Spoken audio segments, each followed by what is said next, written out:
आता आपल्या आवडत्या मालिकेचे संपूर्ण भाग मालिका प्रसारित झाल्यानंतर लगेचच पाहू शकता फक्त सन नेक्स्ट वर. भारतातील प्रेक्षकांसाठी मोफत सेवा.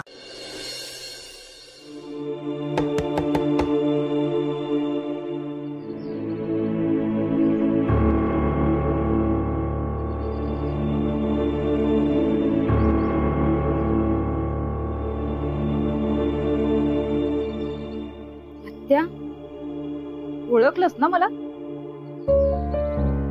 अगं असं काय म्हणतेस?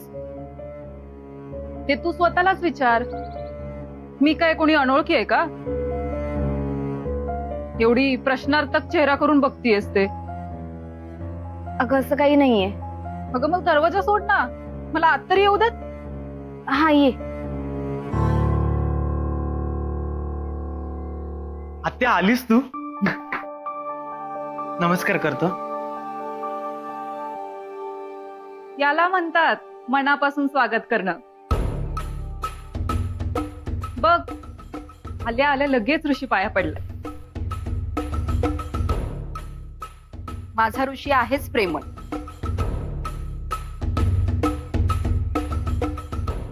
तो मनात आडी ठेवून बोलत नाही ना.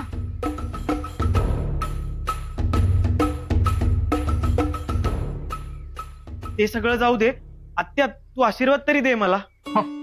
तुला खूप खूप आशीर्वाद आहेत. तुझ्या सगळ्या मनोकामना पूर्ण होऊ दे. माझी एकच इच्छा मनोकामना आहे, ती म्हणजे नलीला उत्तम जोडीदार मिळो. तिचं लग्न. आत्या, तू जर माझं लग्न ठरवायला इथे आली असशील ना, प्लीज त्याची गरज नाहीये. कसं बोलतीयस तू नली?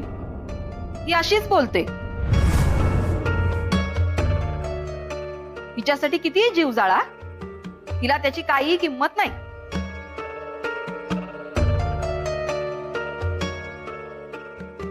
मी काय म्हणतो, मी सगळ्यांसाठी छान चहा टाकू का? आलोच. ऋषी, आता तू विषय बदलून तिला पाठीशी घालू नकोस. माझं ऐकतच नाही. तूच समजाव तुझ्या लाडक्या बहिणीला. आई जाऊ दे ना ग. अरे जाऊ दे कसं? एवढ्या लांबून आलीये ना आत्या. दारात पाऊल टाकल्या टाकल्या हे असं वागतात? शोभतं हिला? तिला काय सांगायचं असेल, बोलायचं असेल तर थोड्या वेळानंतर बोलायचं ना. आल्या आल्या असं तोडून वागतात का? याला काय म्हणतात? उद्धटपणा. बहिणी बहिणी असू देत, मला नाही वाईट वाटलं, पण मला वाईट वाटलं. माझ्या मुलांनी हे असं असभ्य वागलेलं मला चालणार नाही. आणि आपण हिच्या भल्याचाच विचार करतोय ना. आणि आम्हाला काय आमच्या मुलांचं बरं वाईट कळत नाही?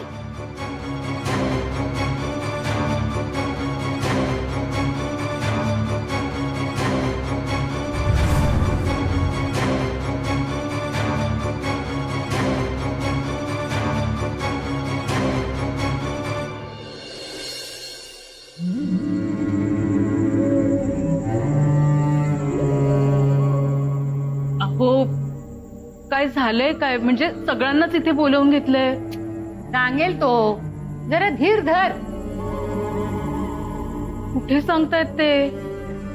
मी काय म्हणते सासूबाई, वेळ असेल तर मी जरा माझी कामं आटपून येऊ का? काय चाललंय तुझं? स्वभावाला औषध नाही.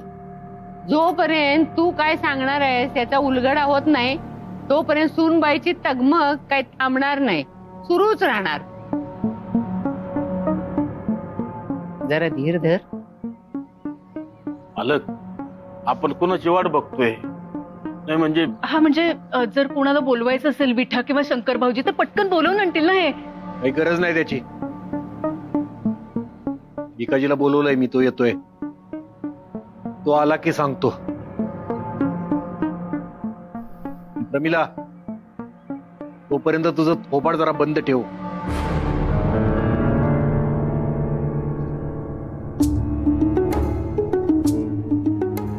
दादा, अरे आधीच सांगितलं असतं तर मी थांबलो असतो ना. अर्ध्या रस्त्यात गेल्यावर मला निरोप मिळाला, तसाच घरी परत आलो. बरं झालं तू आलास ते. एवढंच महत्वाचं काम आहे आणि त्यासाठी तू इथं असणं महत्वाचं आहे. हा आलेत भाऊजी, आता सांगून टाका. म्हणजे उत्सुकता फारच ताणली जाते हो. सांगून टाकावं लवकर. पटकन सांगण्यासारखी गोष्ट नाहीये ही.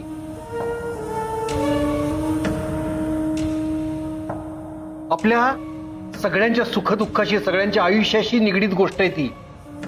म्हणून सगळ्यांना एकत्र बोलवलंय मी. मला नानांनी बोलवलं होतं.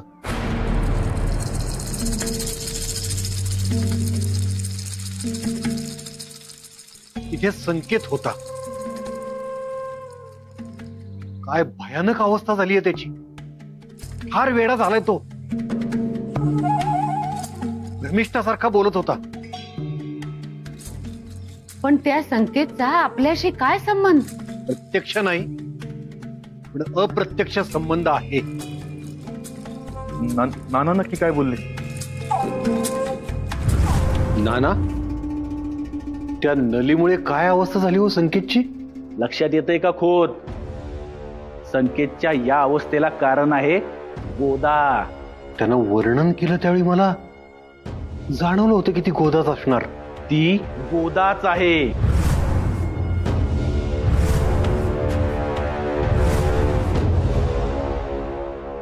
नाही पण नाना, गोदा संकेतला का त्रास देईल? तिचा यांच्याशी काय संबंध? तेच सांगण्यासाठी तुला इथं बोलवलंय. माझ्या मते या सगळ्यामध्ये एक दुवा आहे. कनेक्शन म्हण हवं तर. बाबाराव, आतृप्त आत्मा सूड उगवण्यासाठी माध्यमाच्या शोधात असतो. जसं एखादा साधक साधनाचा वापर करतो, तसंच ते साधन म्हणजे नली आणि साधक म्हणजे गोदा. आणि त्यात नलीवर गोदाचा विशेष जीव असणं स्वाभाविकच आहे. कारण नली ही तिकडी आहे आणि गोदा सुद्धा तिकडीच होती.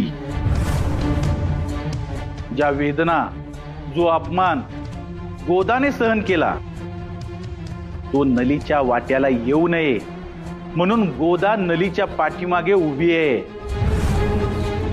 नली तिकडी आहे म्हणून संकेतनं तिचा फायदा घेण्याचा प्रयत्न केला. संकेतनं तिला त्रास दिला, धोका दिला. म्हणूनच एका तिकडीच्या मागे दुसरी तिकडी उभी राहिली. परिणामी संकेतची आजची ही अवस्था.